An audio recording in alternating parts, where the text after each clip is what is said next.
Assalamualaikum everyone, you are watching Pakistan Stock Market Updates and I am here Meghna Arora with Mr. Mohammad अमीन। और आज हम आपको Monday strategy के बारे में बताएंगे कि मंडे मार्केट कैसे परफॉर्म करेगी और कुछ ऐसे स्टॉक्स के बारे में बताएंगे जो इस वक्त आपको लेने चाहिए और वो प्रॉफिटेबल हैं। So let's start this video. अस्सलाम वालेकुम सर, हाउ आर यू? वालेकुम सलाम। सर आप व्यूअर्स को बताएं मंडे स्ट्रेटजी के बारे में। देखिए, मैं तो पिछले जो लास्ट वीक गया था इसके बारे में बता रहा हूँ कि मंडे से लेकर फ्राइडे तक जो नई हुकूमत आई और इस दौरान जो मार्केट के अंदर तकरीबन 2500 पॉइंट के करीब तेज़ी हुई और काफ़ी आइटम के रेट बहुत ज़्यादा बढ़ गए और जो पॉइंट इतने ज़्यादा नहीं बढ़े और काफ़ी रेट बढ़ गए और जो वॉल्यूम था 50 करोड़ के करीब वॉल्यूम हो रहा था और डॉलर तकरीबन ₹8.25 गिरा और ये सारी चीज़ें बहुत अच्छी हुई। अभी ये कि जो नेक्स्ट वीक है मंडे को, इसमें एक अभी बहुत बड़ा इशू आ रहा है पेट्रोलियम प्राइस का कि पेट्रोल के अगर प्राइस कम होते हैं तो इन्फ्लेक्शन के फिगर कम होंगे और डॉलर की अपने इन्फ्लेक्शन फिगर कम होंगे ताकि महंगाई कम होगी और थोड़ा मार्केट को सपोर्ट मिलेगा। अब ये कि अब डिसाइड ये करती है कि नई गवर्नमेंट के पेट्रोल की कीमत कम करती है या बढ़ाती है या उसी को बरकरार रखती है। जहाँ तक मेरे को अपनी पर्सनल न्यूज़ है और कैसे इसको कह सकते हैं कि इनसाइड इन्फॉर्मेशन है कि पेट्रोल की कीमत कम नहीं होगी बल्कि वही रहेगी।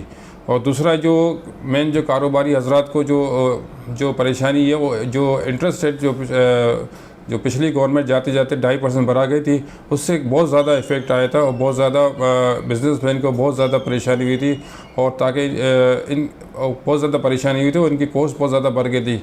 इनके जो कंपनियों के जो बैंकों से जो लोन ली हुई है उसके रेट उसके काफ़ी एक्सपेंसिव बढ़ गए थे। तो ये बिज़नेसमैन का जो कहना है कि उन लोगों ने एहतजाज भी किया था, जो नए वज़ीर आज़म उससे कहा था कि आप इंटरेस्ट रेट कम करें। तो अब ये कि जो नई मॉनेटरी पॉलिसी तो आएगी इसमें हो सकता है कि इंटरेस्ट रेट 1 से 1.5% और कम हो जाए और डॉलर भी जिस तरह कम हो रहा है इसका मतलब कि पाक रुपीस मजबूत हो रही है और इंटरेस्ट रेट भी कम होगा। अगर इंटरनेशनल मार्केट में अगर पेट्रोल गिर जाता है तो डॉलर बहुत ज़्यादा कम हो जाएगा। जैसे कि इस हुकूमत को एक टास्क दिया गया है कि डॉलर की कीमत कम करें, स्टॉक मार्केट को बढ़ाएं और मुल्क के अंदर रोज़गार के ज़रिए पैदा करें और पाक रुपीस को सपोर्ट हो। और पाक रुपीस को जितना सपोर्ट होगा इस तरह सपोर्ट होगा कि फॉरेनर इन्वेस्टमेंट आएगी, बाहर से लोग पाकिस्तान में डॉलर भेजेंगे तो पाक रुपीस को सपोर्ट मिलेगा। कर्ज़े लेने से सपोर्ट नहीं मिलता, कर्ज़े लेने से और अपना रुपया मज़ीद और डाउन हो जाता है। तो अब ये कि डिपेंड करता है कि अभी पेट्रोल की कीमत क्या करती है और इंटरनेशनल मार्केट में पेट्रोल की कीमत क्या रहती है, ये वक्त ही बताएगा। बहरहाल जो नज़र आ रहा है कि सारी काम अच्छे हो जाएंगे, अच्छे तरीके हो जाएंगे। जैसे कि एक प्रोग्राम बना हुआ था और वो प्रोग्राम बना के नई हुकूमत आई है कि हमें ये चीज़ करनी है और ये चीज़ ख़त्म करनी है। तो इससे एक अच्छी सिचुएशन और अच्छा माहौल और बिजनेसमैन को बहुत अच्छा मतलब एक ग्राउंड मिल गया कि स्टॉक मार्केट में इन्वेस्टमेंट की। देखिए, स्टॉक मार्केट के अंदर जो हमारे फॉरेनर सेलर थे वो मुसलसल सेलिंग कर रहे थे, म्यूचुअल फंड भी सेलिंग कर रहे थे, इन्वेस्टर कंपनियां और इंश्योरेंस कंपनियां और फॉरेन इंडिविजुअल क्लाइंट उनकी भी सेलिंग थी। मगर इंडिविजुअल की बाइंग जितनी थी स्ट्रांगली पूरा हफ्ता कि सारी सेलिंग को ख़त्म हो गई। हालांकि बहुत बैड न्यूज़ थी कि जिससे 2-3 हज़ार पॉइंट निकल जाते। इंटरेस्ट रेट की खबर थी कि 2.5% इंटरेस्ट रेट बढ़ गया, 2-2.5 हज़ार पॉइंट माइनस होने चाहिए, इसके बदले ये सब है कि 2-2.5 हज़ार प्लस हो गए। तो ये 5,000 की तेज़ी समझे, 2.5 हज़ार की तेज़ी ना समझे, क्योंकि जो डिस्काउंट होना था वो भी नहीं हुआ बल्कि उस पर अप हो गया। अब ये कि लोग यहाँ कह रहे हैं कि अभी हम स्टॉक में एंट्री करें या ना करें, या फिर जो हमने अगर हमारे जो नंबर आ गए या हमारी जो इन्वेस्टमेंट इनके बराबर आ गया है कि हम यहाँ सेल करके अपना जो रकम को बराबर कर ले या थोड़ा मामूली प्रॉफिट हो या मामूली लॉस हो, क्या एग्ज़िट हो जाए। तो मेरी ये सजेशन है कि देखिए, मार्केट का तो अभी जो तेज़ी का जो सिलसिला वो चलना शुरू हुआ है और जितने भी मेरे लोगों से बात हुई कि मार्केट के अंदर जो पेंडिंग के जो शेयर थे वो घूम रहे थे वो तकरीबन मार्केट से गायब हो चुके हैं। तो मार्केट आपको एक ऐसा बहुत अच्छा बूम दिखाएगी। तो आप मेरे ख्याल से यहाँ होल्ड करें और सेलिंग ना करें। अगर आपकी मज़ीद इन्वेस्टमेंट करनी है तो इसमें आप 50% इन्वेस्टमेंट करें, क्योंकि जो पॉलिटिकल हालात है और जो सोशल मीडिया पे जो चल रही है ये हमारे जो फॉरेन इन्वेस्टमेंट को डिस्टर्ब करती है। जो मुल्क के ख़िलाफ़, जो इदारा के ख़िलाफ़ जो बातें चल रही है, जैसे अभी मौजूदा गवर्नमेंट है, अगर उनकी पॉलिसी चलेगी, अगर रियासत में नई रियासत बनाई जाए तो ये बिल्कुल गलत होता है। इससे कि हमारी फॉरेन इन्वेस्टर डिस्टर्ब हो जाती है। तो तमाम लोगों से कह रहे हैं कि अपने मुल्क को देखें अपने अपना लीडर अपनी चॉइस होती है, वो आप बिल्कुल अपने इसको दिल में रखें और मुल्क के लिए दुआ करें। मुल्क में अच्छा काम हो रहा है तो उसकी फेवर करें, चाहे आपका लीडर कर रहा हो या और कोई कर रहा हो। अपने मुल्क से वफादारी करें, हमारी पाक रुपीस मजबूत होगी तो हमारी दुनिया के अंदर वक़ार बहुत ज़्यादा हो जाएगा। बाकी ये कि अभी जो फ्राइडे को बल्कि जुमेरात को एक न्यूज़ आई थी कि रिफाइनरी पॉलिसी आने वाली है, तो एकदम से रिफाइनरी सेक्टर में बहुत ज़्यादा तेज़ी हो गई थी और ये फ्राइडे को भी बरकरार रही तेज़ी। रिफाइनरियों के सिर्फ फ्राइडे के भी बढ़े, कैसे नहीं कि वो कम हो गए, चलो एक दिन की न्यूज़ थी। मतलब ये कि इसका मतलब कि रिफाइनरी की पॉलिसी प्रोसीजर में जो रिफाइनरी की पॉलिसी पिछली हुकूमतें बन चुकी थी मगर इसको इम्प्लीमेंट नहीं कर रहे थे। इम्प्लीमेंट इसलिए नहीं कर रहे थे कि जो पिछली गवर्नमेंट के जो ब्यूरोक्रेट्स थे, जो अनसेलेक्टेड लोग थे, जो पब्लिक नुमाइंदे नहीं थे, वो इस पॉलिसी को आने ही नहीं दे रहे थे कि पॉलिसी आ जाए।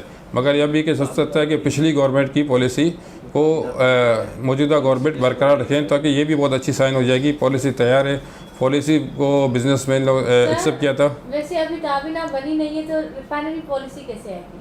देखिए, ये मैंने आपको कहा कि पिछली गवर्नमेंट ने जो पॉलिसी बनाई थी, हो सकता है कि उसी को कंटिन्यूस करें। देखिए, पिछली गवर्नमेंट की जो पॉलिसी थी वो कोई बुरी नहीं थी, उसको इम्प्लीमेंट वो नहीं करने दे रहे थे जो अनसेलेक्टेड लोग थे और वो लोग थे जो ब्यूरोक्रेट्स थे, जो अवामी नुमाइंदे नहीं थे, वो इस पॉलिसी को ला नहीं रहे थे। हो सकता है कि गवर्नमेंट के साथ रह के गवर्नमेंट से दुश्मनी करते हो। तो बाकी जो ये पॉलिसी बहुत अच्छी थी, पिछली गवर्नमेंट ने खैर बहुत मेहनत की थी, कारोबारी हज़रात भी इससे खुश थे। मगर अचानक से लोगों ने एक नई चीज़ डाल दी कि अब जो नई रिफाइनरी लगेगी और नई मशीनों का इस पर सब्सिडी देंगे और पुरानी पे नहीं देंगे।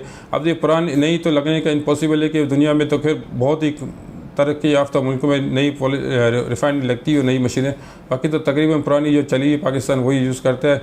चाहे किसी भी सेक्टर में देख लें, केमिकल में देख लें, सीमेंट सेक्टर में देख लें, ऑयल सेक्टर में देख लें, शुगर सेक्टर में देख लें, दुनिया की जो चली हुई मशीन होती है उसको थोड़ा इस्तेमाल करते हैं। बाकी नए इतनी टेक्नोलॉजी पाकिस्तान तो नहीं खरीद सकता।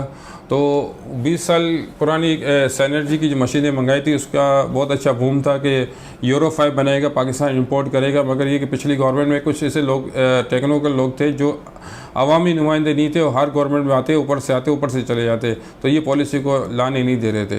तो मैं जो नई हुकूमत से भी जो नए वज़ीर ख़ज़ाना आएंगे या नई कैबिनेट आएगी, उससे ये गुजारिश करता हूँ कि जो पुरानी जो हुकूमत ने जो पॉलिसी बनाई थी उसको बरकरार रखा जाए। सर, और आप स्टॉक्स भी सजेस्ट करें, क्योंकि मोस्टली लोग कहते हैं कि आप सेक्टर तो सजेस्ट कर रहे हैं लेकिन स्टॉक्स के नाम नहीं बता रहे। देखें, स्टॉक में तो टॉप वॉल्यूम के अंदर मैंने आपको पहले भी कहा था कि उसमें आप ट्रेड करें, जो टॉप वॉल्यूम के अंदर आइटम में काम होता है उस पर ट्रेड करें। बाकी के उसमें तो सर टेलीकार्ड पे आ जाता है। टेलीकार्ड के भी देखो, आपको ट्रेड करते हो तो आपको फ़ायदा होता है। टेलीकार्ड भी 10 रुपये से 16 रुपये तक ट्रेड हुआ, 17 रुपये से हुआ था। मैंने आपको वहाँ कहा था कि टेलीकार्ड में वन टाइम आप प्रॉफिट करके यहाँ से एग्जिट हो जाए, फिर इसमें दोबारा इन ना हो, क्योंकि वो स्टॉक नहीं है टेलीकार्ड के। इसमें आप बार बार इन्वेस्टमेंट करें, क्योंकि वन टाइम प्रॉफिट वाला बहुत अच्छा है। अगर आपको प्रॉफिट हो गया तो आप एग्जिट हो जाएँ, फिर दूसरी अच्छी आइटम में इन्वेस्टमेंट करें। और टॉप 10 के अंदर सिर्फ टेलीकार्ड ही नहीं है और 9 और कंपनी भी होती है। हाई वॉल्यूम होते हैं वो तो कोई भी कंपनी अच्छी नहीं है। और दूसरे के अच्छी आइटम में अगर आपके पास ज़्यादा अच्छी आइटम थोड़ी महंगी होती है, अगर आपके पास ज़्यादा लिक्विडिटी हो तो आप अच्छी आइटम में इन्वेस्टमेंट करें, वॉल्यूम ना करें। सर, जिनके हाई वॉल्यूम है, जिन कंपनी के हाई वॉल्यूम लीडर है पाकिस्तान स्टॉक एक्सचेंज में, तो वो कंपनी भी तो फंडामेंटली देखा जाए तो इतनी स्ट्रॉन्ग नहीं होती है, इतनी अच्छी नहीं है। देखें, हमारी जो टॉप 10 के अंदर जो आइटमें आती है वो पेनी स्टॉक की आती है, क्योंकि 100 इंडेक्स की आइटम में वॉल्यूम बहुत ज़्यादा नहीं होता, कम होता है, क्योंकि इसके लिए बहुत ज़्यादा इन्वेस्टमेंट चाहिए। उस वक्त हमारी मार्केट में इतनी लिक्विडिटी मौजूद नहीं है कि 100 इंडेक्स की आइटम के अंदर वॉल्यूम बने। अब ये कि जब पेनी स्टॉक में जब वॉल्यूम बन जाते हैं तो ये कि इसमें भी एक अच्छा हो जाता है, अच्छी साइन हो जाती है कि कुछ ना कुछ तो काम हो रहा है। और फिर ये पेनी स्टॉक में लोग ज़्यादा कमा लेते हैं तो वो इसी को सेल करके अच्छी आइटम के अंदर चले जाते हैं, तो इसमें बहुत ज़्यादा बूम आ जाता है। और जो अच्छी स्क्रीप है वो आपको कोई 1-2 पैसे फ़र्क से नहीं मिलती, 4 आने 8 आने से फ़र्क से मिलती है। तो लोग जब कमा लेते हैं तो फिर बढ़ चढ़ के ले लेते हैं। जैसे किसी के शेयर की कीमत 125 थी, अगर थोड़ी मार्केट बढ़ गई तो 150 हुई, तो फिर वो जिसने पेनी स्टॉक में काम करके कमाया होता है वो देखता नहीं है, वो 150 में खरीद लेता है। तो ये एक अच्छी साइन हो जाती है कि लोगों के पास इन्वेस्टमेंट होती है, ये कमाए होते हैं, तो फिर लोग महंगे शेयर खरीदने में भी आसरा नहीं करते। Okay sir, sir thank you for your valuable information. अच्छा, दूसरे है कि इस वक्त जो रिफाइनरी सेक्टर तो अपने अच्छी परफॉर्मेंस कर रहा है, उसके साथ आईटी सेक्टर भी बहुत अच्छी परफॉर्मेंस कर रहा है, और अब एक सेक्टर बाकी रह गया सीमेंट सेक्टर, उसकी परफॉर्मेंस थोड़ी स्लो हुई है। बाकी ऑयल सेक्टर की परफॉर्मेंस अच्छी हुई है, केमिकल सेक्टर की थोड़ी परफॉर्मेंस अभी इतनी अच्छी नहीं हुई है। तो सीमेंट सेक्टर में जब इनकी बारी आएगी तो बहुत अच्छी परफॉर्मेंस करेगा, यहाँ से बहुत अच्छा गेन होगा आपको। अगर रिफाइनरी सेक्टर में अगर आपको प्रॉफिट हो रहा है तो आप एग्जिट होकर सेक्टर चेंज कर ले, अपने अपने हिसाब से कर ले, या अगर बड़ी आइटम में इन्वेस्टमेंट कर ले। 600-700 की आइटम भी होती है सीमेंट में, और 5-6 रुपये वाली आइटम होती है। जितनी आपकी इन्वेस्टमेंट हो उसमें आप सेल करके दूसरी सीमेंट सेक्टर की आइटम में इन्वेस्टमेंट कर ले, थोड़ा होल्ड कर ले 10 दिन 15 दिन महीना, तो इसमें आपको बहुत अच्छे चांस मिल जाएंगे। यहाँ से आपको तकरीबन 15 से 20% प्रॉफिट हो जाएगा। और बैंकिंग सेक्टर में अगर ये मॉनेटरी पॉलिसी में अगर इंटरेस्ट रेट थोड़ा कम होता है, या तो फिर बैंकिंग सेक्टर के रिजल्ट तो आ गए, जिसके अच्छे रिजल्ट आए उसमें अगर आप इन्वेस्टमेंट करना चाहें तो कर सकते हैं, वो उसमें भी काफ़ी अच्छी जगह मौजूद है। मगर बैंकों की क्लोजिंग दिसंबर की हो गई है। अब ये कि जून सेक्टर में जिनकी क्लोजिंग होगी उन सेक्टर में इन्वेस्टमेंट करें, जैसे ऑयल मार्केटिंग शेयर है, ये जो जून क्लोजिंग और भी जो कंपनियाँ और सेक्टर होते हैं इसमें इन्वेस्टमेंट करें। सीमेंट की भी जून की क्लोजिंग होती है तो उसमें इन्वेस्टमेंट करें, क्योंकि आगे हम वक्त को देख रहे हैं कि कौन सा नया वक्त आ रहा है, कौन से अच्छे आइटम में रिटर्न आने वाले हैं। Okay sir thank you for your valuable information and everyone thank you for watching this video. और अगर आपने इस वीडियो को लाइक नहीं किया तो इस वीडियो को लाइक करें, चैनल को सब्सक्राइब करें और बेल आइकन को क्लिक करना ना भूलिएगा। तब तक अल्लाह हाफिज़।